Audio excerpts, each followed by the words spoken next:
जी। नमो तस् भगवतो अरहतो सम्मा समुदस्। नमो तस् भगवतो अरहतो सम्मा समुदस्। नमो तस् भगवतो अरहतो सम्मा समुदस्। तथागत गौतम बुद्ध भगवान काश्यप बुद्ध से लेकर तनहंकर बुद्ध सभी बुद्धों से मेरी अंजलिबद्ध याचना है कि इस कार्यक्रम के संस्थापक भंते पी शिवली थेरे और इस कार्यक्रम के दायक महापात्रा जी, संचालक कैलाश जी और हमारे सभी पूर्वक्ता भंते शीलवंश और अन्य और श्रोतागण और सभी जितने भी भगवान बुद्ध के उपासक उपासकाएं हैं और जो नहीं भी हैं, उन सबका कल्याण हो, सबका मंगल हो। अष्टांगिक मार्ग का जैसा कैलाश जी ने बताया बहुत महत्वपूर्ण लिंक है सम्मा सती, राइट माइंडफुलनेस। राइट माइंडफुलनेस में ये कहाँ से लिया गया है, ये मैं इसकी बैकग्राउंड बता रहा हूँ। एक बार भगवान बुद्ध जो कुरु राज्य में कम्मासद्धम नामक कम्मासद्धम मार्केट टाउन में ठहरे थे, तो वहां भगवान बुद्ध ने ये उपदेश दिया था सम्मा सती पर। ये वहां का उपदेश है जो हमारे अष्टांगिक मार्ग में उन्होंने वहां व्याख्या करी थी इसकी।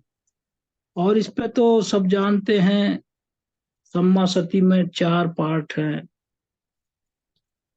Contemplation of the body, feeling, mind and mental factor.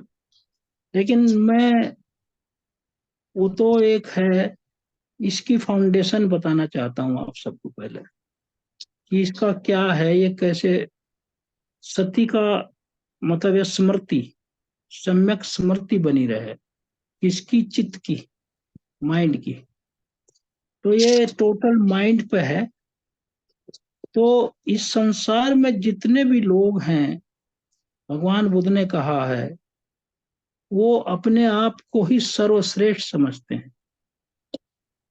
भगवान बुद्ध ने कहा सभी अपने को सर्वश्रेष्ठ समझते हैं, चाहे और जितने भी संसार के हैं, चाहे सजीव हो निर्जीव हो, उनमें से वो अपने माइंड के अनुसार ही निर्णय लेता है कि वो उसको अच्छे लगते हैं या नहीं लगते हैं। तो ये माइंड का वर्क है, तो उसको करता है उसी के अनुसार।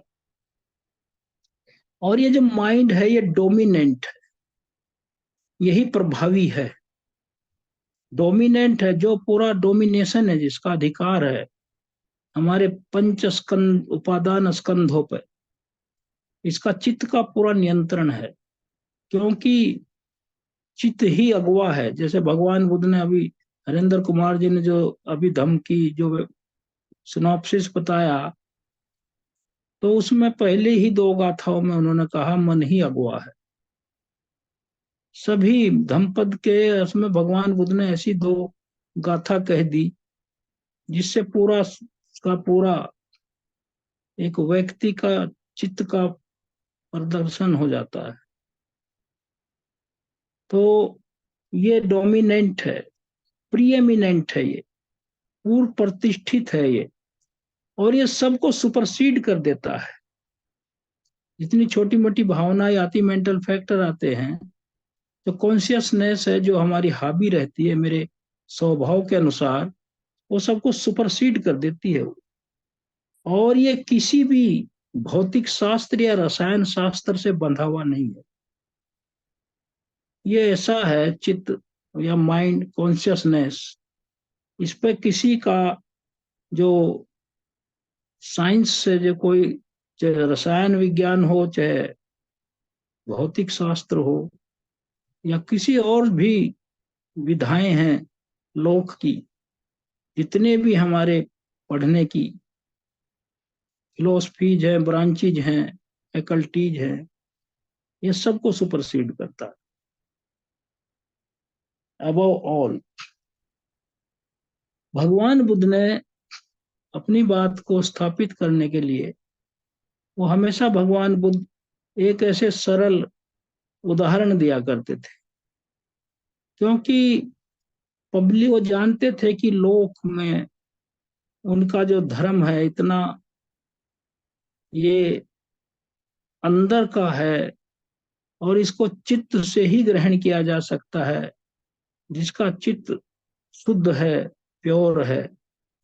तो वो उन लोगों को भी इसका लाभ देने के लिए, जो तुलनात्मक रूप से उतने अग्रणी नहीं थे चित्त की शुद्धि में, तो उनकी हेल्प के लिए वो और सरल कर देते थे वो। ये सबसे बड़ी क्वालिटी थी भगवान बुद्ध की। वो अपनी बातों को कहते समय ये जानते थे कि मेरे श्रोतागण जितने सामने बैठे हैं, इनमें से कितने श्रोतापन हैं, कितने सकदागामी हैं, कितने अनागामी हैं, और कितने अरहत हैं। इसलिए वो इस तरह का वर्गीकरण करते थे। और वो ये भी जानते थे कि जो लोग श्रोतापन और उसके ऊपर हो गए हैं, वो तो किनारे लग ही जाएंगे, क्योंकि वो एक मुख्य धारा में आ गए हैं।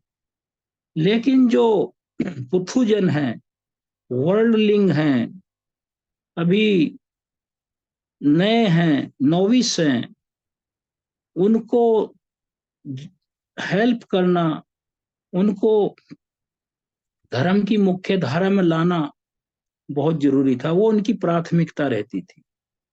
इसलिए आपने देखा होगा कि उन्होंने ऐसे ऐसे लोगों को मुक्त किया किया है, जो बुद्ध ना होते तो कभी मुक्त ना हो पाते। आप जानते हैं, बार बार मैं इस बात को दोहराता हूँ, अंगुलीमाल है, आम्रपाली है, सुनीत जो है स्कैवेंजर है, आल्वक है, और पटाचारा है, ईसा गौतमी है। तो ये सब लोग, वो भगवान बुद्ध ये कहते थे कि सबसे ज्यादा धर्म की जरूरत और करुणा और मैत्री की जरूरत उसको है जो सब, जिसको लोक में, ये लोग लोक में अविद्या के कारण या दूसरों के समाज के जो पक्षपातपूर्ण बिहेवियर था वर्ण व्यवस्था के आधार पर, जिसको नीचे गिरा दिया, उसका कोई दोष भी ना होते हुए उसको उठाना उनका प्रथम दायित्व था। यही भगवान बुद्ध का समानता का जो formula, equality, liberty and fraternity, जो बाबा साहब ने अपने संविधान में जिसको मूल आधार बनाया, ये उन्होंने भगवान बुद्ध से ही लिया। समानता, बंधुत्व, और मतलब यह है स्वतंत्रता। तो इसलिए वो ऐसे उदाहरण देते थे। उन्होंने उदाहरण दिया कि एक बार जैसे वो नट होते हैं, रस्सी पर चलते हैं, बांस पर चढ़ते हैं, और उसके ऊपर एक और चढ़ जाता है उसके कंधों पे।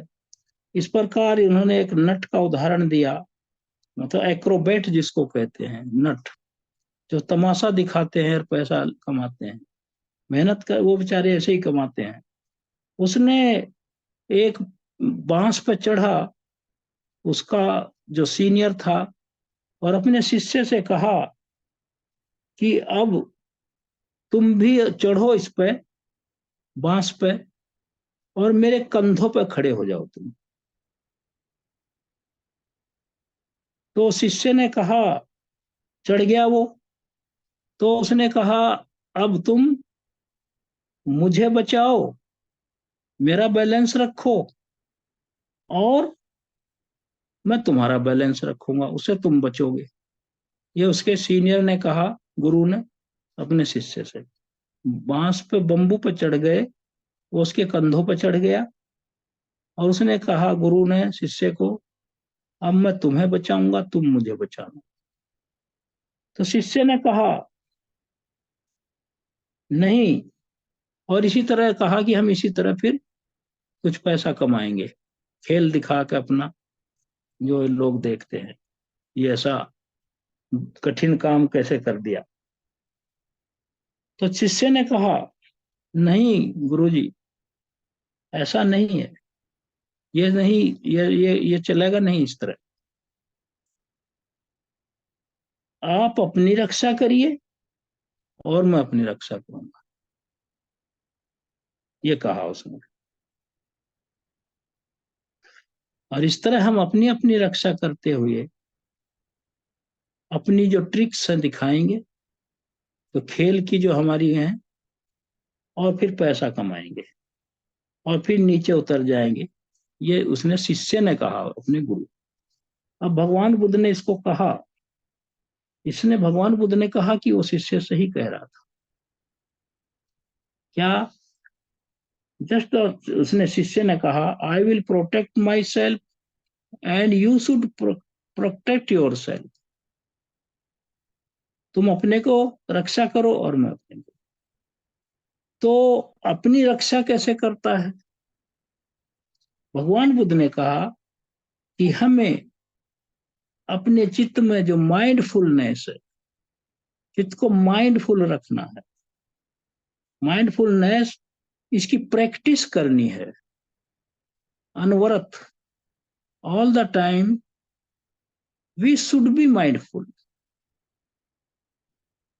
चाहे जहां रहें, हम ऑफिस में काम कर रहे हैं, वहां माइंडफुल रहें, घर में हैं वहां माइंडफुल रहें, खाना खा रहे हैं वहां माइंडफुल रहें,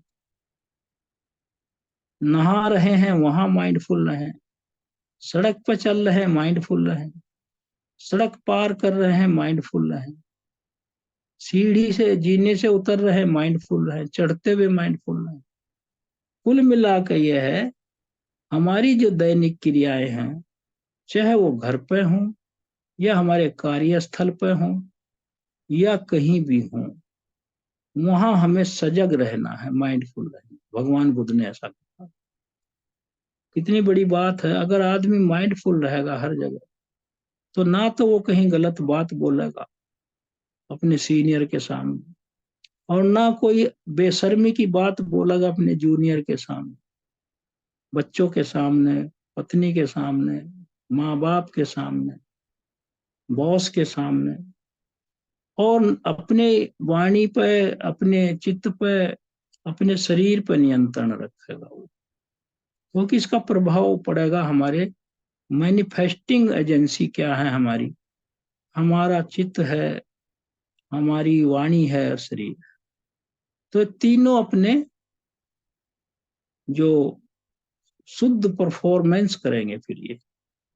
तो उन्होंने कहा कि जब हम अपनी माइंडफुल रहते हैं और इसकी प्रैक्टिस करते हैं, तो हम अपनी रक्षा करते हैं, इससे हमारी अपनी रक्षा करते हैं। क्योंकि फिर हम कहीं भी कोई गलती या चूक या लैप्स, निग्लिजेंस के वशीभूत होकर नहीं करते, माइंडफुल रहेंगे उसमें। और हम दूसरों को कैसे बचाएंगे? तब हमें दूसरों को बचाने के लिए भी अपनी माइंडफुलनेस की, सम्मा सती की प्रैक्टिस करनी होगी। और उसमें फॉरबियरेंस, उसमें सहनशीलता का गुण लाना पड़ेगा, और अहिंसा का गुण लाना पड़ेगा। मतलब दूसरे की हम हत्या नहीं करें, हार्मलेसनेस का, अहिंसा, हिंसा से विरत रहेंगे हम। और हम मैत्रीपूर्ण व्यवहार करेंगे। जब हमारी जो सम्मा सती बढ़ जाएगी, माइंडफुलनेस, और हमारे अंदर करुणा आ जाएगी, तो ये चार चीज आ जाएंगी हमारे अंदर। सहनशीलता आ जाएगी, अहिंसा आ जाएगी, और मैत्री आ जाएगी, और करुणा आ जाएगी।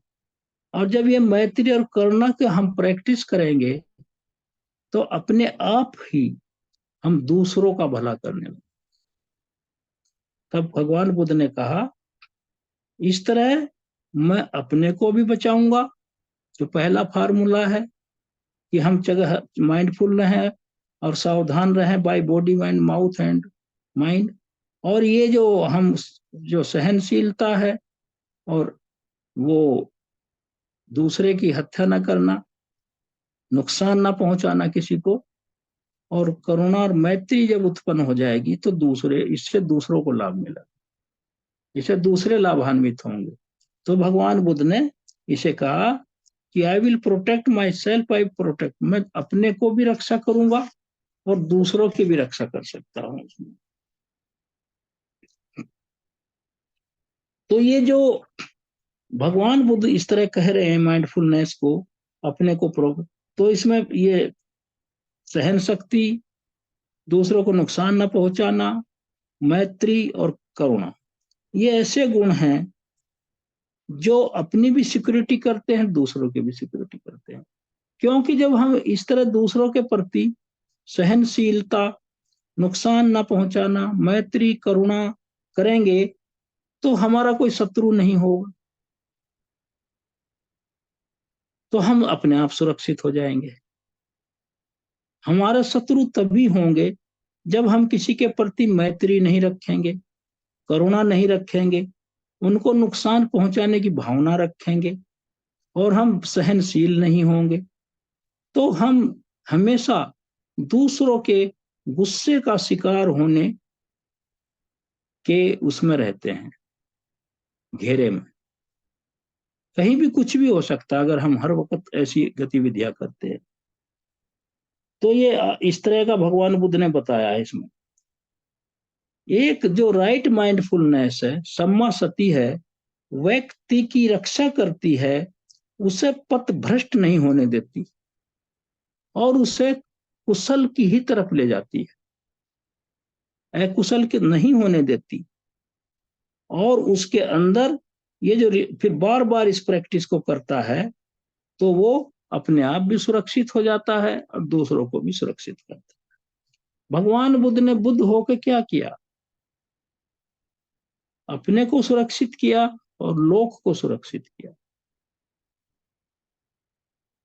ये अपने को सुरक्षित करना, ये कोई अहंकारी भाव नहीं है, इसमें अहम भाव नहीं है।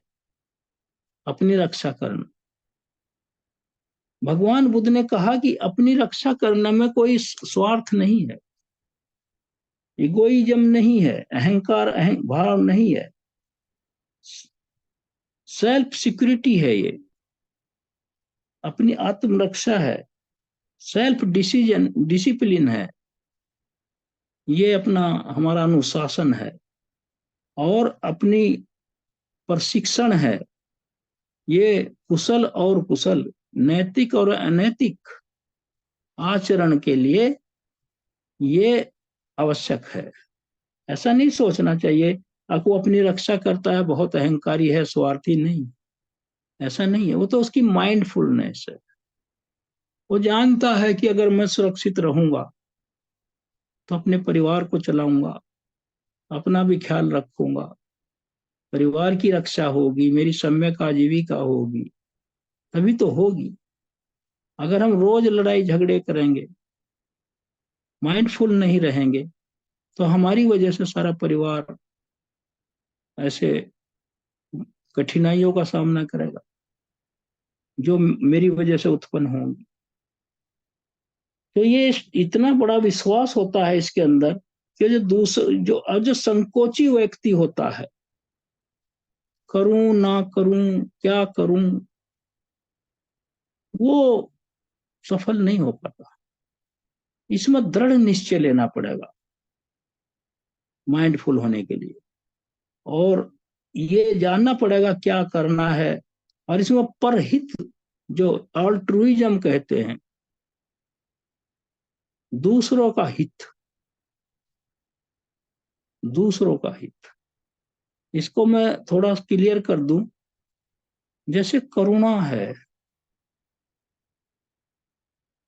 करुणा में, दूसरे के प्रति करुणा में स्वयं के चित्त में एक दुख पैदा होता है, उसे देखकर उसकी सहायता करने का मन करता है, तभी तो करता है वो।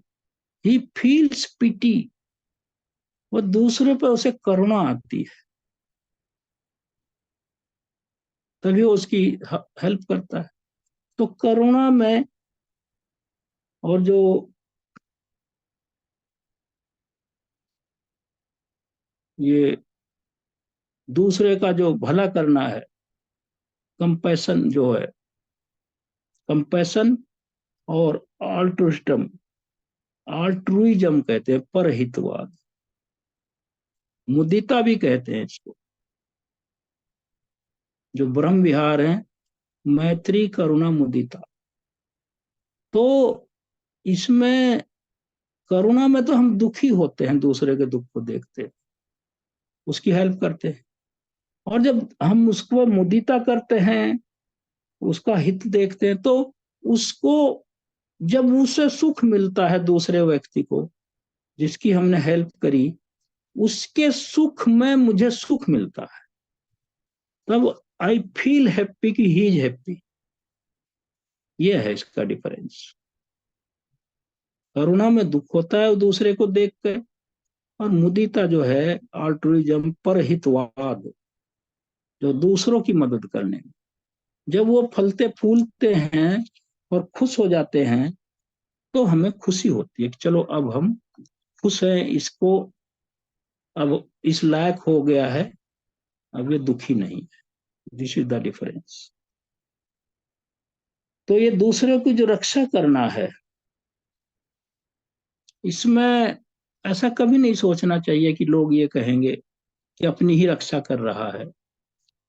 तो ऐसा नहीं है, क्योंकि कुछ लोग कहते हैं, ये बात है, मैंने पढ़ी है, मैं उस पर ज्यादा यहाँ कंट्रोवर्शियल कमेंट नहीं करना चाहता, लेकिन कुछ लोग जो असली हमारा थेरवाद है, हमारे ही जो बुद्ध के दूसरे संप्रदाय हैं, वो ज्यादातर यही कहते हैं कि थेरवाद जो है, इसके भिक्षु जो हैं स्वार्थी हैं, क्योंकि अपना ही भला चाहते हैं, अरहत होकर मुक्त होना चाहते हैं। ये गलत है, ये मिसकंसेप्शन है, ये इग्नोरेंस है। इसलिए इग्नोरेंस है ये, कि जब कोई आदमी अरहत होगा, तो उसके अंदर तो सारे गुण आ जाएंगे ना, ब्रह्म विहार में रहेगा ना वो मैत्री करुणा मुदिता उपेक्षा में रहेगा ना, वो संसार की इन सब झगड़ों से ऊपर उठ जाएगा, उसके लिए सब समान हो जाएंगे। तो वो तो दूसरों का परोपकार ही करेगा।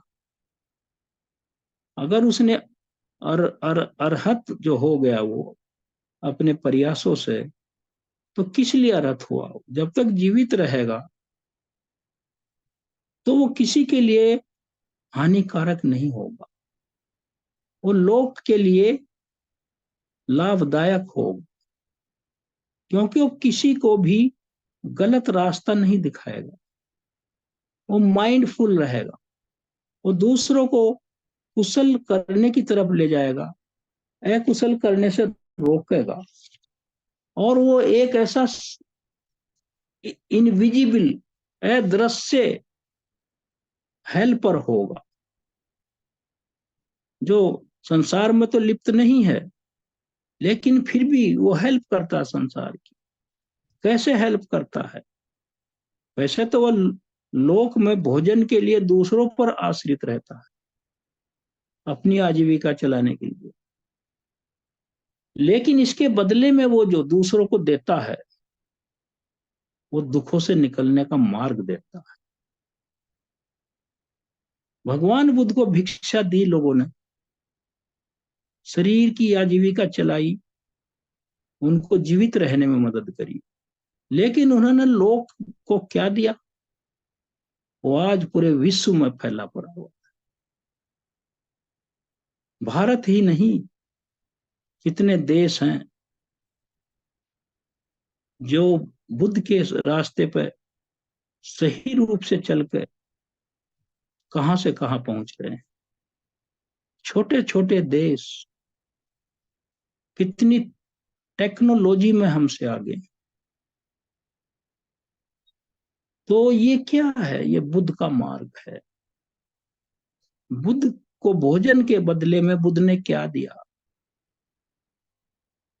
जिसकी कोई तुलना, गणना, कीमत नहीं है। राइट माइंडफुलनेस कहा, मुक्ति का मार्ग है राइट माइंडफुलनेस। एक बार एक बोध गया में ही सेमिनार हो रहा था, मैं भी उसमें इनवाइटेड था। तो मुझे पूछा था किसी ने कि आप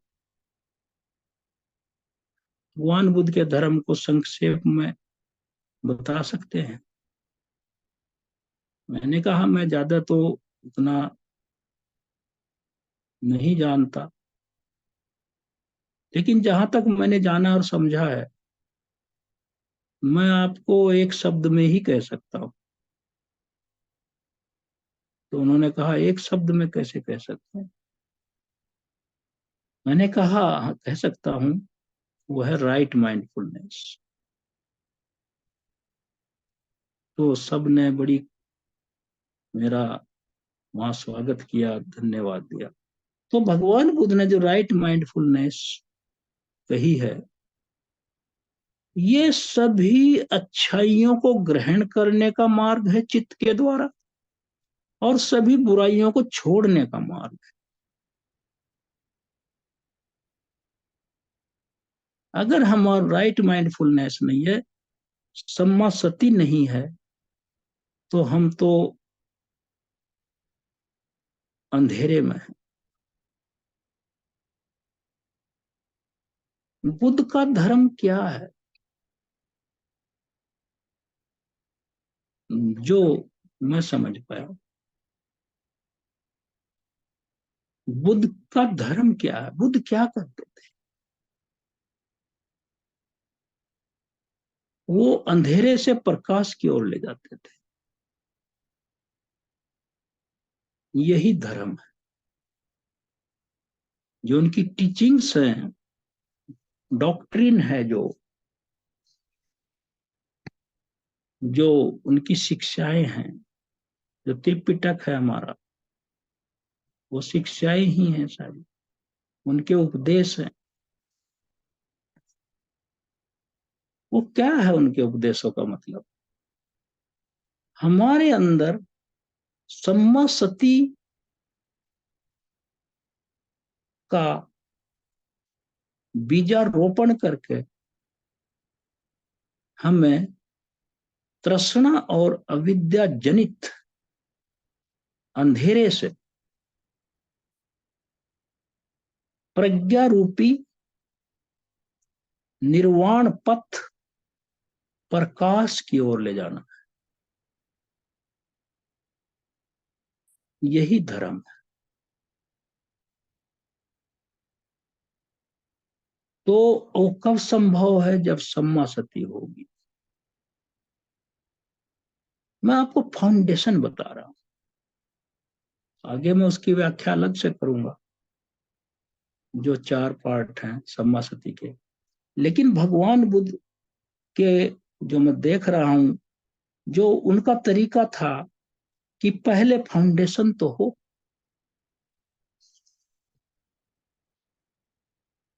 उसका हमें आधार तो बने। तो ये जो कैसे होता है, सम्मा सती, फर्क क्या है।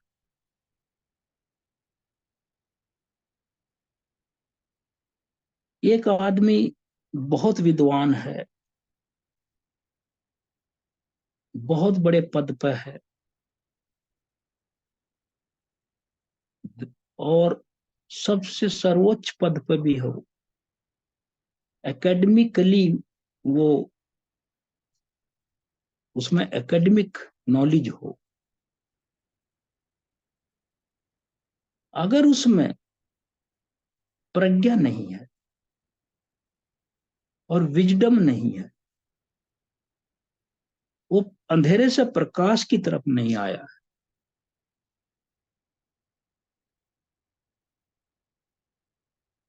कुशल है कुशल का उसने डिफरेंस नहीं जाना, नैतिक अनैतिक का डिफरेंस नहीं जाना, दान का महत्व नहीं जाना है,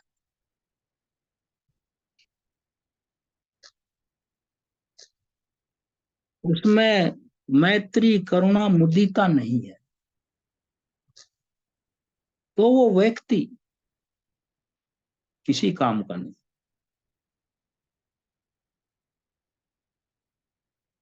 वो कभी भी अपने देश का नाश कर सकता है और दूसरों का भी नाश कर सकता है।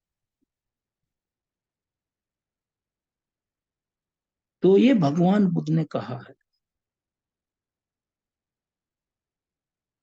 प्रज्ञा में और हमारी जो किताबी ज्ञान है, बहुत डिफरेंस है, क्योंकि वो जो प्रज्ञा युक्त होगा वो भवतु सब मंगलम की भावना रखे,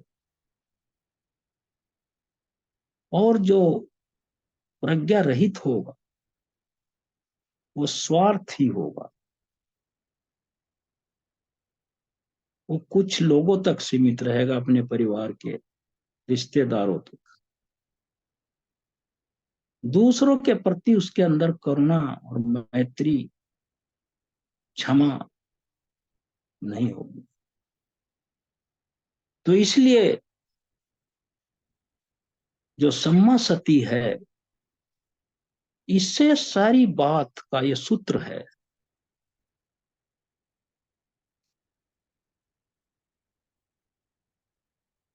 भगवान बुद्ध ने कहा है कि जो सम्मा सती है जिनके अंदर, वो इस मानवता के रक्षक हैं, क्योंकि वो दूसरों की गाली खाकर भी उसको क्षमा करेंगे, बदले की भावना नहीं रखेंगे। क्यों नहीं रखेंगे? वो जानते हैं कि अज्ञानी है। बुद्ध को कितनी गालियां दी, कितना अपमान हुआ बुद्ध का, लोक में जितना अपमान बुद्ध का हुआ है, इतना अपमान किसी का नहीं हुआ। और जितना आदर सत्कार भगवान बुद्ध का है, लोक में कामावचर हो, रूपावचर हो, अरूपावचर हो, इतना किसी को भी सत्कार और आदर नहीं मिला। और उनके जाने के बाद भी आज ये पूरी यूनिवर्स जिसको सृष्टि कहते हैं, उसका अधिकांश भाग जिन्होंने बुद्ध को सही रूप में समझ लिया, नतमस्तक है, कृतज्ञ है बुद्ध का। जहां बुद्ध है वहां प्रगति है, वहां करुणा है, वहां मैत्री है, मुदिता है, क्षमाशीलता है, दानशीलता है, भाईचारा है, बराबरी है, और स्वतंत्रता है, और एक समानता है। तो भगवान बुद्ध ने कहा है कि आदमी को इसमें पहले स्टेब्लिश करना चाहिए, तभी तो आगे बढ़ेगा। अगर हम सम्मा सती के अनुसार अभी विपස්සना करने की बात मैं आपको बताता, आगे बताऊंगा, अभी तो उसकी फाउंडेशन है, तो ये जो बातें हैं ये तो उसमें सहायक होंगी ना, तभी तो लाभकारी होगा। सम्मा सती नहीं होगी तो विपස්සना कैसे होगी?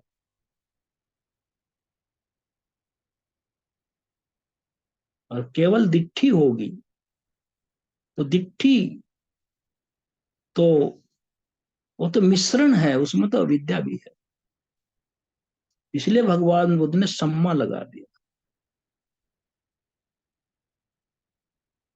उसको शिफ्टिंग कर दी, उसको छान दिया।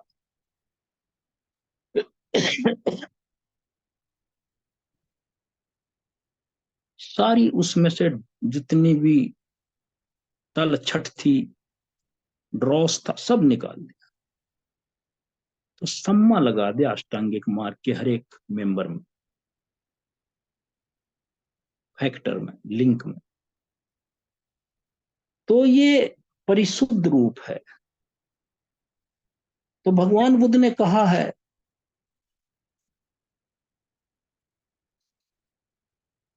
जब उनका परिनिर्वाण, महापरिनिर्वाण हो रहा था, क्या कहा था उन्होंने अपने शिष्यों को? ये यहाँ हर चीज परिवर्तनशील है, कुछ भी नित्य नहीं। अतः अपनी मुक्ति के लिए प्रयास करते रहो, यही कहा था। भगवान बुद्ध ने कहा है, अवेयरनेस, कॉम्प्रिहेंशन, ये ही हमारी विपස්සना को या सम्मा सती को मजबूत करते हैं। और इसमें से निग्लिजेंस निकल जाती है, अप्रमाद, प्रमाद निकल जाता है। प्रमाद, लेजीनेस, लिथार्जी, वो शत्रु है व्यक्ति का, लेजीनेस। वहां फिर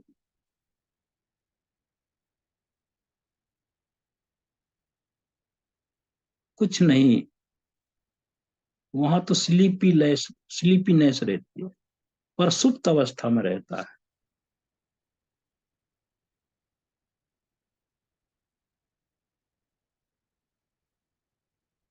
इन्होंने कहा कि जो विपස්සना है, ये बुद्धिज्म का लाइफ ब्लड है।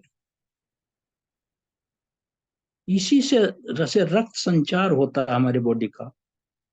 जो हमारी जो सम्मा सती है, ये उसका रक्त संचार है। अगर ये नहीं होगा, जैसे रक्त संचार रुक जाता है और व्यक्ति की हालत खराब हो जाती है, तो उसमें ब्लड चढ़ाना पड़ता है। तो इसी तरह है ये सम्मा सती। और उन्होंने कहा है, ये जो सजगता है, heedfulness is the way to deathless. जो सजग रहता है, माइंडफुल रहता है, जिसमें सम्मा सती है, वो मरता नहीं है। और जो सजग नहीं रहते, वो मरते हैं।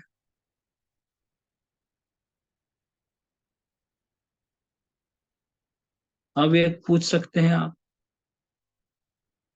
कि सजग रहता है वो क्यों नहीं मरता, और जो सजग नहीं है वो क्यों मरता है? जो सजग रहता है, जो माइंडफुल रहता है,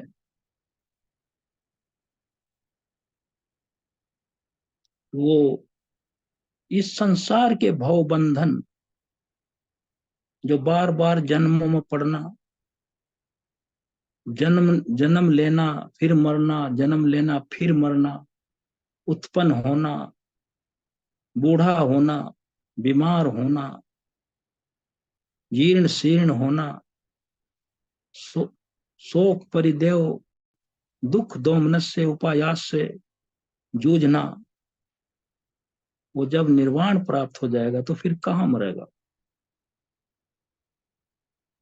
और जो सजग नहीं रहेगा, उसका जीवन लंबा हो जाएगा। आज इस योनि में पैदा हो रहा, कल उसको में पैदा हो रहा है, वहां मर रहा है, वहां से फिर जन्म ले रहा है। तो इसी तरह वो भव चक्र से मुक्त नहीं होगा, तो मरते हैं वो। बुद्ध बुद्ध मुक्त हो गए, उनके सब अरहत मुक्त हो गए। जहां जन्म है वहां सब चीज है,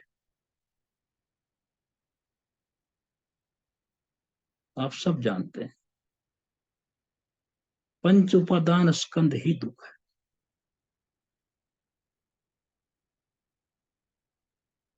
उत्पन्न होने से, बुद्ध ने इतने छोटे शब्दों में कहा है और कितना इसमें अर्थ है। और ये लाइन कितनी इसमें समुद्र जितना भाव है, मीनिंगफुल है। क्या कहा भगवान बुद्ध ने? उत्पन्न होने से या जन्म लेने से, उत्पन्न होने से केवल दुख ही उत्पन्न होता है। वो किसी भी योनि में हो, in every state of the living beings, जितने माइक्रो टू माइक्रो, सूक्ष्म से लेकर विशाल काय, मनुष्य, देवता, मार, ब्रह्मा, पशु, पक्षी, जीव जंतु, जीवधारी, कोई भी हो, उत्पन्न होने से केवल दुख ही उत्पन्न होता है। और निरोध, निर्वाण, और निरोध होने से केवल दुख का ही निरोध होता है। दुख ही तो मिटा। ये जो शरीर है, जब इसकी उत्पत्ति नहीं होगी, पुनरुत्पत्ति नहीं होगा, इसका रीअराइजिंग नहीं होगा, तो फिर दुख ही खत्म हो गया। किसे होगा दुख? शरीर होगा, दुख होगा। और इसमें कोई व्यक्ति तो है नहीं, ये तो एक फिजिकलिटी और मेंटेलिटी, शरीर का नाम रूप का एक पिंड है, कोग्लोमरेट है। ये तो एक ढेर है, जैसे बालू का ढेर। इसमें कोई एक चीज तो है नहीं जो इंडिपेंडेंट यूनिट हो। ये तो कंडीशनड है, इम्पर्सनल है, अवैयक्तिक है और पराश्रित है। उत्पन्न होने से दुख ही उत्पन्न होता है, और निरोध होने से दुख का ही निरोध होता है। लोग कहते हैं बुद्ध का महापरिनिर्वाण हो गया। बुद्ध क्या है?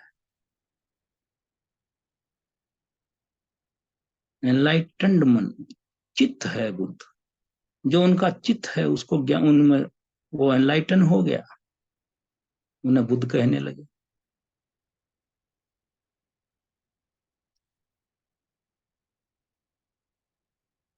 उनकी टांग तो बुद्ध नहीं हुई थी, उनका जो शरीर था 6 फीट का, वो तो बुद्ध नहीं हुआ था। वो जो क्षण क्षण भर परिवर्तित होता रहता है चित्त, जिसमें स्ट्रीम ऑफ द कॉन्शियसनेस है और उसके सब मोमेंट हैं, वो सब के सब पवित्र हो गए। और वो जान गए जो संसार का फिनोमिना है, उसको रियल रूप में उसकी रियलिटी क्या है, बस ये ज्ञान हो गया। जिस हम अनित्य को नित्य समझ रहे हैं हम, और सुख दुख को सुख समझ रहे हैं हम, और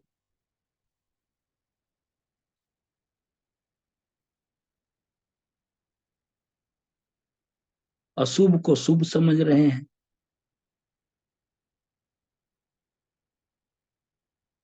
और अनात्म को आत्म समझ रहे हैं। ये किसी लोक के जितना भी फिनोमिना है, पदार्थ हैं, फिनोमिना एक ऐसा वर्ड है, इसके बहुत मीनिंग, कहीं भी ये फिट हो जाता है। जितने सजीव निर्जीव पदार्थ हैं, उसकी रियल नेचर क्या है, उसको जानना ही प्रज्ञा है। तो बुद्ध का कहाँ वहां निर्वाण हुआ? वो तो पंच स्कंद जो हैं वो खत्म हो गए, शरीर जीर्ण शीर्ण, और जो उनकी शिक्षाएं हैं वो तो आज भी है। उनका निर्वाण कहाँ हुआ? वो तो बढ़ रही हैं रात दिन। इसलिए उन्होंने कहा था, मेरे बाद मेरी शिक्षाएं ही आपका गुरु होंगी। तो ये राइट माइंडफुलनेस की फाउंडेशन जो है, आज मैंने आपके सामने रखी, ताकि इसके बाद फिर हम उसकी जो सम्मा सती का जो है वो आएगा, उसको मैं अगले संडे से शुरू करूंगा। तो आज इतनी मुझे बताना था, इसकी आपको भूमिका, इसकी भूमिका बतानी थी। ये राइट माइंडफुलनेस का जो दायरा है कितना है, ये बहुत व्यापक है। इसी से हर चीज नियंत्रित है, शासित है, और यही मार्गदर्शी फार्मूला है भगवान। तो इन्हीं शब्दों के साथ मैं आज अपनी वाणी को यहीं विराम देता हूं, और आशा करता हूं कि आपने ध्यान से सुना, और प्रेयर करता हूं सभी बुद्धों से कि आपका सभी का कल्याण हो, सभी का मंगल हो। मेरा सभी को नमो बुद्धाय।